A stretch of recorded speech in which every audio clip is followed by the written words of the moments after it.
পরের বাড়ি পান খাইতে খাইতে জিবা রসে বসে এখন আইজে নিজা পান খাই আইজে নিজা পান আর ভালো লাগে না তা কিছু যে মা গো আবার ফোন দেয় কেটা এত নানান ভাই ফোন এলে কেন ফোন বেড়ে হাত পারি। হ্যাঁ হ্যালো। হ্যাঁ ওই মাইয়া দেখছি, ওই মাইয়া সব কিছুই তো ঠিক আছে, তো মাইয়া হইলো এক চকু কানা। হ্যাঁ ওই পরে কথা কই মনে আমি আরেক জায়গায় আইছি তো একটা পোলা দেখতেছি।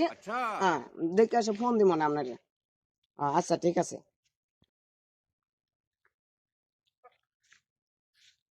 ঘটক শব্দি আসেন আসেন বস। হ্যাঁ বসি। হম। আচ্ছা ভাই সাহেব তাহলে আছেন ভালো? হ্যাঁ আছি ভালোই। আচ্ছা মেয়ের বাসা থেকে তো আসে নাই? ওই যে ভাই সাহেব মেয়ের মার আসার কথা তো, তো চলে আসবে এখনই। ওই যে চলে আসছে চলে আসছে, মেয়ের মাও চলে আসছে। খাইছে আমারে মায়ের থেকে দি মায়ের মাই করা। হুমুন্দি কয় গিরা। আমার বিয়ার সময় আসিল কই। আসসালামু আলাইকুম ভাই সাহেব, কেমন আছে?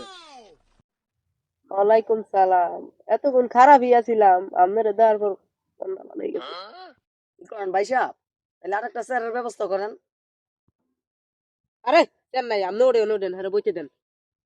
এতক্ষণ তো ঠিকঠাকই আছিল, মানে ওর রং বদলাইলো কি লেগে আবার কে জানে। খুব অন্যায় হয়েছে। ভাই সাহেব সময় তো নাই, বাসায় একটু কাজ আছে তো। আমার মেয়ে তো দেখছেন, আপনার ছেলেটার একটু দেখেন। এই পরানের মা, পরানের একটু পাঠাও দি। আসসালামু আলাইকুম। ওয়ালাইকুম সালাম।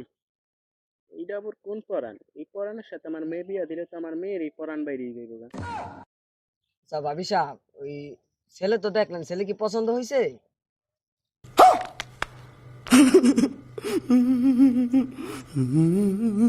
না না ঘটক সাহেব, এই ছেলের সাথে আমার মেয়ে বিয়ে দেওয়া যাবে না। শোনা গো আমার। আব্বা এই যে 2 লাখ টাকা রাখেন, একটা নতুন প্রজেক্ট পেয়েছি তো। আজকে আর বাদ বাকিটা কালকে দেবো, বুঝলেন? একটা নতুন প্রজেক্ট পেয়েছি।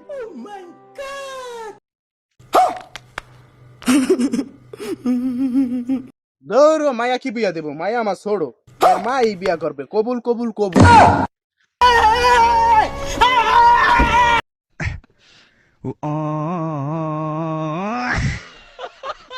আগে তো বুঝি নাই আমি যৌবনের কি জ্বালা, হাউস কইরা কেন খাইলাম দুধ বাতার কলা।